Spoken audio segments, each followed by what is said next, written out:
ओम शांति। आज 16 मई 2022 के बाबा के अनमोल मधुर महावाक्य सुनेंगे।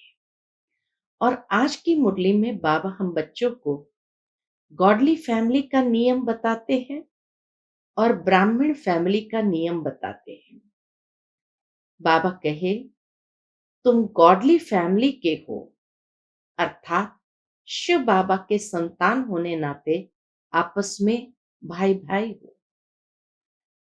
इसी वृत्ति के साथ रहना है, अर्थात आत्म अभिमानी होकर चलना है।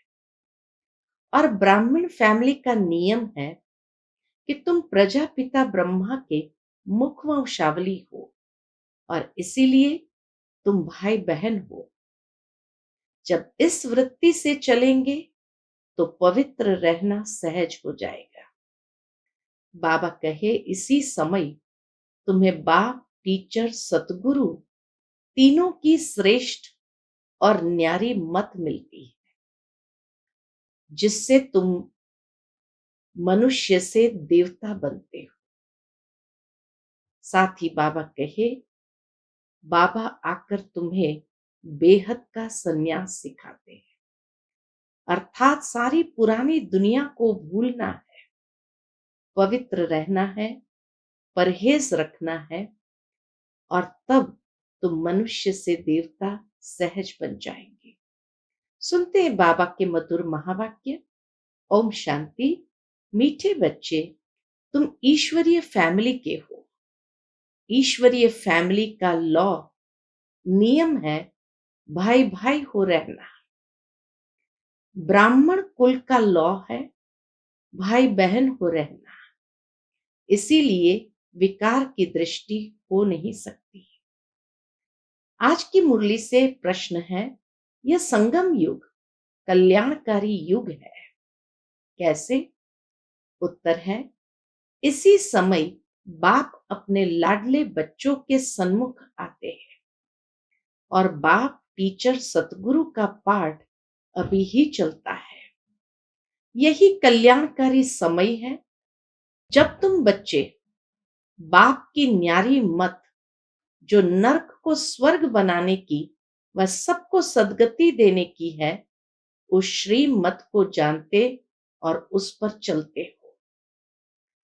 दूसरा प्रश्न है, तुम्हारा सन्यास सतो प्रधान सन्यास है, कैसे? उत्तर है, तुम बुद्धि से इस सारी पुरानी दुनिया को भूलते हो। तुम इस सन्यास में सिर्फ बाप और वर्षे को याद करते, पवित्र बनते और परहेज रखते, जिससे देवता बन जाते हो। उनका सन्यास हद का है, बेहद का नहीं। आज की मुरली से पहले गीत बजा है, भोलेनाथ से निराला कोई और नहीं, ऐसी बिगड़ी को बनाने वाला कोई और नहीं। ओम शांति। पहले पहले बाप बच्चों को समझाते हैं। क्या समझाते? कि अपने को आत्म समझ, बाप को याद करो। 5000 वर्ष पहले भी बाप ने कहा था कि मन मना भव, देह के सब संबंध छोड़ अपने को अशरीरी आत्मा समझो। सभी अपने को आत्मा समझते हो? पूछते बाबा, सभी अपने को आत्मा समझते हो? अपने को कोई परमात्मा तो नहीं समझते हैं। गाते भी है, पाप आत्मा, पुण्य आत्मा, महान आत्मा। महान परमात्मा नहीं कहा जाता। आत्मा पवित्र बनती है तो शरीर भी पवित्र मिलता है। बाबा कहे, आत्मा पवित्र बनती है तो शरीर भी पवित्र मिलता है। खाद आत्मा में ही पड़ती है। बाप बच्चों को युक्ति से बैठ समझाते हैं। यह तो जरूर है कि आत्म रूप में हम सब भाई भाई हैं और शरीर के संबंध में आए तो भाई और बहन है। अब कई युगल बैठे हैं, उन्हों को कहे कि अपने को भाई बहन समझो तो बिगड़ पड़े, परंतु ये लॉ समझाया जाता है कि हम सब आत्माओं का बाप एक है, तो भाई भाई हो गए। फिर मनुष्य तन में आते हैं तो प्रजापिता ब्रह्मा द्वारा रचना रचते हैं, तो जरूर उनकी मुख वंशावली आपस में भाई बहन ठहरे। सब कहते भी है कि परम पिता परम आत्मा बाप है ही स्वर्ग का रचयिता, हम उनके बच्चे हैं, तो क्यों न हम स्वर्ग के मालिक बने। परंतु स्वर्ग तो होता ही है सतयुग में, ऐसे नहीं कि बाप कोई नई सृष्टि आकर रचते हैं। बाप तो आकर पुरानी को नया बनाते हैं, कोई नई नहीं रचते हैं, अर्थात इस विश्व को बदलते हैं। तो जरूर बाप यहां आया है, इसलिए भारत को स्वर्ग का वर्षा दिया है। उसका यादगार सोमनाथ का मंदिर सबसे बड़ा बनाया है। बरोबर भारत में एक देवी देवता धर्म था और कोई धर्म नहीं था, और सभी बाद में वृद्धि हुए हैं, तो जरूर बाकी सभी आत्माएं निर्वाण धाम में बाप के पास रहेगी। भारतवासी जीवन मुक्त थे, सूर्यवंशी घराने में थे, अब जीवन बंद में है। जनक का भी मिसाल है कि उनको सेकंड में जीवन मुक्ति मिली। जीवन मुक्त सारे स्वर्ग को कहेंगे और सारे स्वर्गवासियों को कहेंगे, तो बाबा कहे जीवन मुक्त सारे स्वर्ग को कहेंगे। फिर उसमें बाकी जिन्होंने जितनी मेहनत की उतना पद पाया। जीवन मुक्त तो सबको कहेंगे, हर एक आत्मा स्वर्ग में जीवन मुक्त है, तो जरूर मुक्ति जीवन मुक्ति दाता एक सतगुरु होना चाहिए। परंतु यह किसको पता नहीं है, अभी तो सब माया के बंधन में है। कहा जाता है कि ईश्वर की गति मत न्यारी, उनकी है श्रीमत। गति देने की मत न्यारी है, उनकी है श्रीमत, वह आते हैं जरूर। पिछाड़ी में सब कहेंगे अहो प्रभु, तुम अब कह रहे हो कि अहो प्रभु तेरी इस नरक को स्वर्ग बनाने की गत बड़ी न्यारी है। तुम जानते हो फिर से हम सहज राजयोग सीख रहे हैं, कल्प पहले भी संगम पर ही सिखलाया होगा ना। बाप खुद कहते हैं, लाडले बच्चों मैं तुम बच्चों के ही सन्मुख आता हूं। वह सुप्रीम बाप भी है तो सुप्रीम टीचर भी है, नॉलेज देते हैं, और कोई भी इस सृष्टि चक्र की नॉलेज दे न सके। इस सृष्टि चक्र के आदि मध्य अंत वह वर्ल्ड की हिस्ट्री ज्योग्राफी को कोई नहीं जानते। परमपिता परमात्मा स्थापना और विनाश का कार्य कैसे कराते हैं ये कोई भी नहीं जानते। न स्थापना के कार्य को जानते, न विनाश के कार्य को जानते। तुम बच्चे अब जान गए हो, मनुष्य से देवता किए करत न लागी बात। ये महिमा उनकी है, मूत पलिती कपड़ धोए। अब अपने से हर एक पूछे कि हम मूत पलिती है वह पवित्र है। अकाल तख्त है ना, अकाल मूरत उनका तख्त कहाँ है। अकाल मूरत उनका तख्त कहाँ है, वह तो जरूर परम धाम अथवा ब्रह्म महातत्व है। हम आत्माएं भी वहां रहती है, उनको भी अकाल तख्त कहा जाता है, परम धाम को भी अकाल तख्त कहा जाता है, वहां कोई आ न सके, चक्र के बीच से कोई भी आ न सके, उस स्वीट होम में हम रहते हैं। बाबा भी वहां रहता है। बाकी वहां कोई तख्त व कुर्सियां आदि रहने लिए नहीं है। वहां तो अशरीरी है ना। तो समझाना चाहिए कि सेकंड में जीवन मुक्ति मिलती है, अर्थात लायक बनते हैं। बाप कहते हैं कि शिव बाबा को याद करो, विष्णुपुरी को याद करो। अभी तुम ब्रह्मापुरी में बैठे हो, ब्रह्मा की संतान हो और शिव बाबा के बच्चे भी हो। अगर अपने को भाई बहन नहीं समझेंगे तो क्या होगा? तो काम विकार में चले जाएंगे। यह है ईश्वरीय फैमिली। पहले तुम बैठे हो, दादा भी है, बाबा भी है और तुम उनके बच्चे हो। तो तुम हुए शिव बाबा की ब्रह्मा द्वारा संतान, शिव के पौत्रे ठहरे। फिर मनुष्य तन में है तो बहन भाई हुए। इस समय तुम बहन भाई प्रैक्टिकल में हो। यह ब्राह्मणों का कुल है। यह बुद्धि से समझने की बात है। ये नियम भी बाबा कहे बुद्धि से समझने की बात है। जीवन मुक्ति भी सेकंड में मिलती है। बाकी मर्तबे तो बहुत है। वहां दुख देने वाली माया तो होती नहीं। स्वर्ग में दुख देने वाली माया तो होती नहीं। ऐसे नहीं कि सतयुग से लेकर कलयुग तक रावण को जलाते रहेंगे।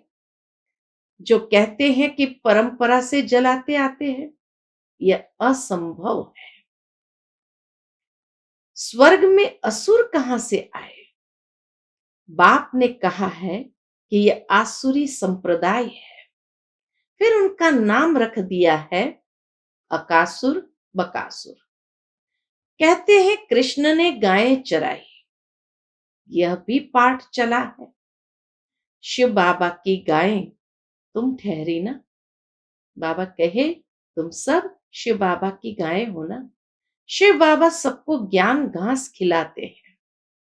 घास खिलाने वाला, परवरिश करने वाला वह है, शिव बाबा है। मनुष्य मंदिरों में जाकर देवताओं की महिमा गाते हैं कि आप सर्वगुण संपन्न और हम नीच पापी है। अपने को देवता कह न सके, हिंदू कह देते हैं। असुल नाम भारत है। गीता में भी है यदा यदा ही धर्मस्य। गीता में हिंदुस्तान तो नहीं कहा है। यह है भगवान वाच। भगवान एक निराकार है जिसको सब जानते हैं। स्वर्ग में है सब दैवी गुण वाले मनुष्य। उन्हों को ही 84 जन्म लेने हैं। तो जरूर स्वर्ग से नरक में आएंगे। आपे ही पूज्य आपे ही पुजारी, उनका भी अर्थ होगा ना। नंबर 1 पूज्य श्री कृष्ण है। किशोर अवस्था को सतो प्रधान कहा जाता है। बाल अवस्था को सतो, युवा है रजो, वृद्ध है तमो। सृष्टि भी सतो रजो तमो होती है। कलयुग के बाद फिर सतयुग आना है। बाप आते ही है संगम पर। यह है मोस्ट कल्याणकारी युग। ऐसा युग कोई हो नहीं सकता। बाबा कहे ऐसा युग कोई हो नहीं सकता। सतयुग से त्रेता में आए, उनको कल्याणकारी नहीं कहेंगे। क्यों? क्योंकि 2 कला कम हुई, तो उनको कल्याणकारी युग कैसे कहेंगे? फिर द्वापर में आएंगे तो और कला कमती होती जाएगी। बाबा कहे फिर द्वापर में आएंगे तो और कला कमती हो जाएगी। तो यह कल्याणकारी युग नहीं रहा। द्वापर से तो बिल्कुल कल्याणकारी युग नहीं रहा। कल्याणकारी यह संगम युग है, जबकि बाप खास भारत को और आम सबको गति सदगति देते हैं। अभी तुम स्वर्ग के लिए पुरुषार्थ कर रहे हो। बाप कहते हैं कि यह देवी देवता धर्म ही सुख देने वाला है। तुम अपने धर्म को भूल गए हो, तब और धर्मों में घुस जाते हैं। वास्तव में तो तुम्हारा धर्म सबसे ऊंचा है।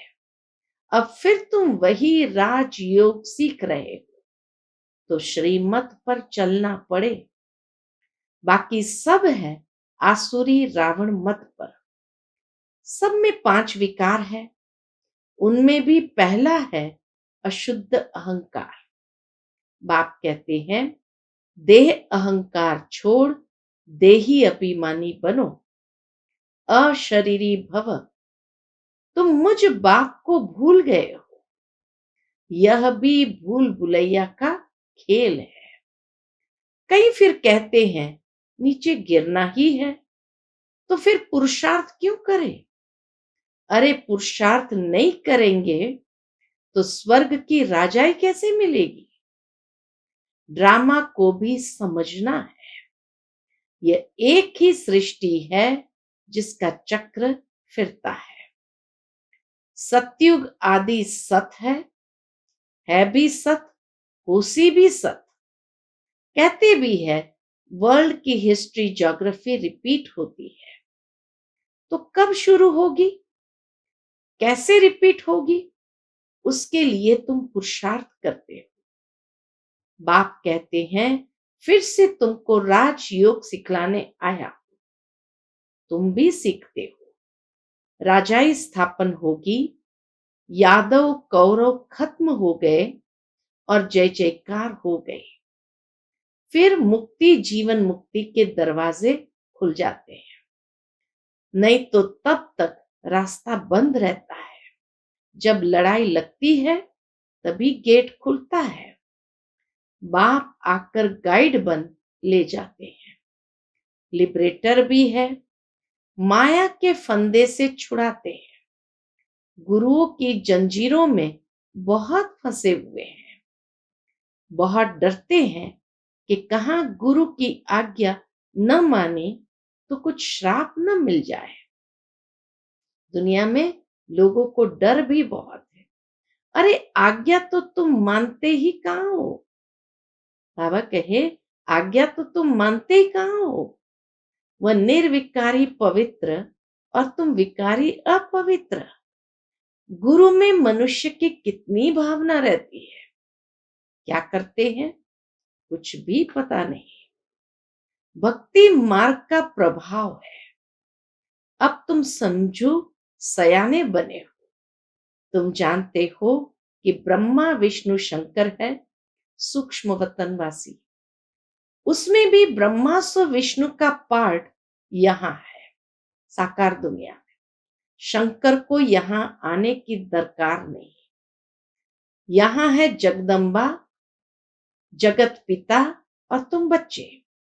फिर इतनी भूजा वाली देवियां आदि कितना बैठ बनाते हैं। अथाह चित्र है। ये सब चित्र है भक्ति मार्ग के लिए। मनुष्य तो मनुष्य ही है। राधे कृष्ण आदि को भी 4 भुजाएं दे देते हैं।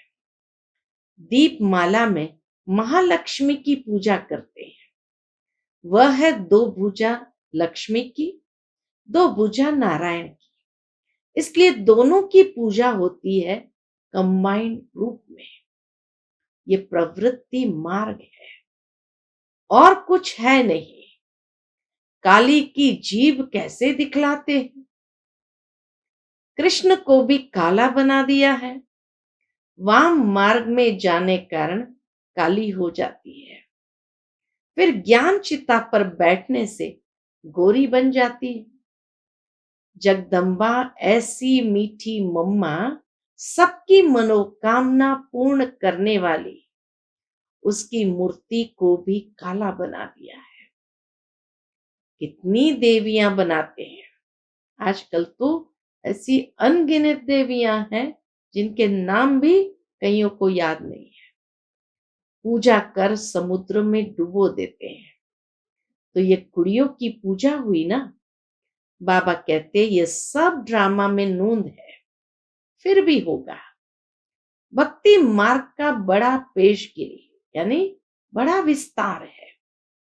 कितने मंदिर, कितने चित्र, शास्त्र आदि है। बात मत पूछो। Waste of time, waste of money.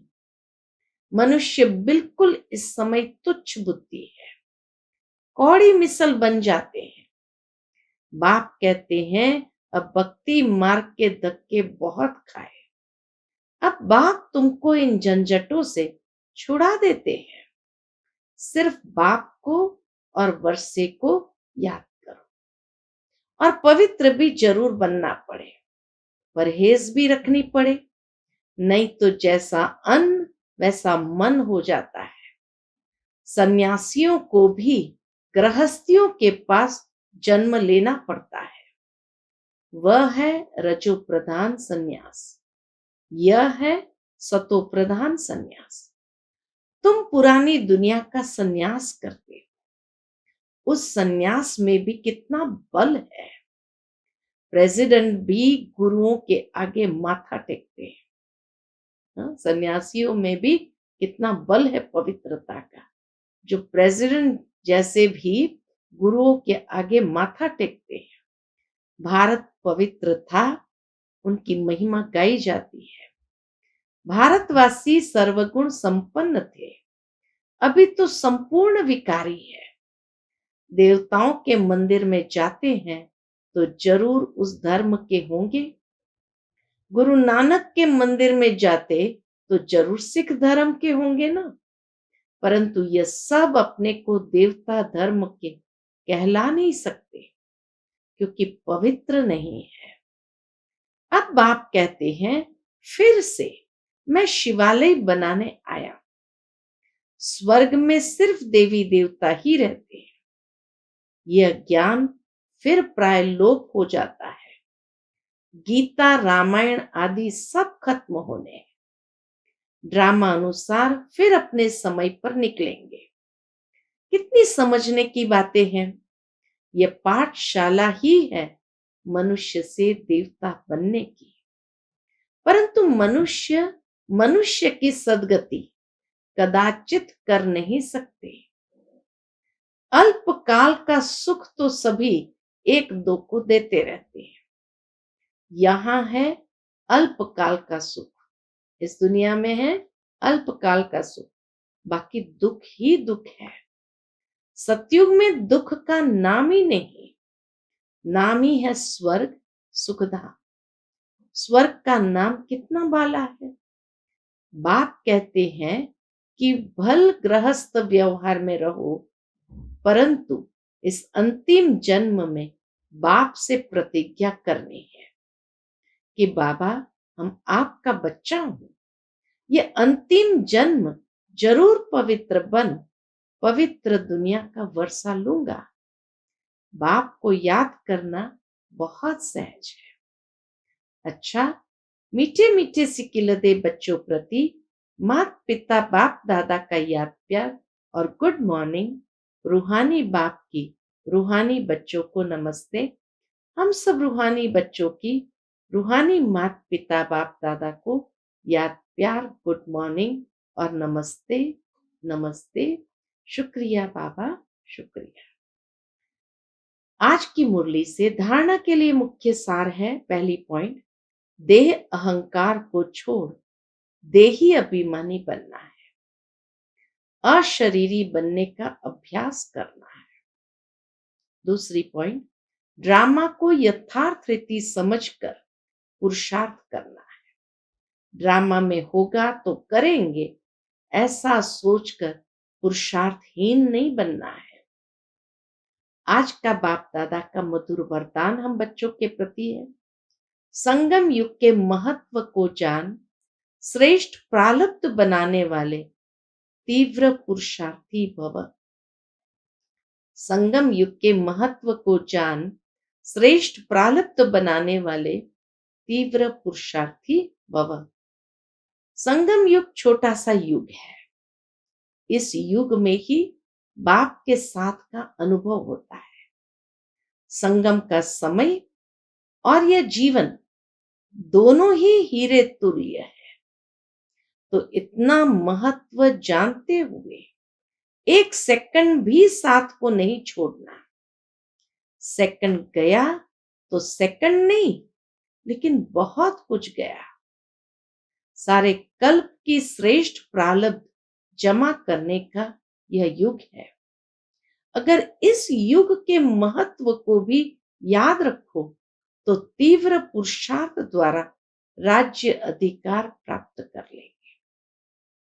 आज का स्लोगन है, सर्व को स्नेह और सहयोग देना ही विश्व सेवाधारी बनना है।